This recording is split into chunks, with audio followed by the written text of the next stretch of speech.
Welcome! In front of me I have Hammer Watch Plus and I'm gonna show you how to unpair this watch from the Android phone.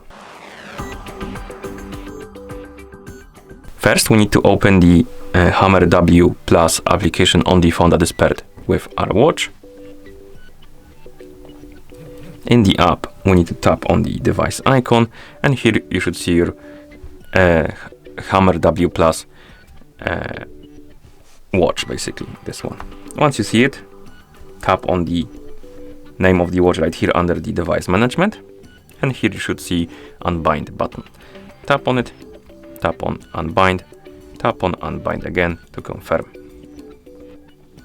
Then tap on confirm button and the watch will restart and you will see this page, or rather this info page on the screen of your watch. So once you see it, it means that the watch is unpaired from your watch.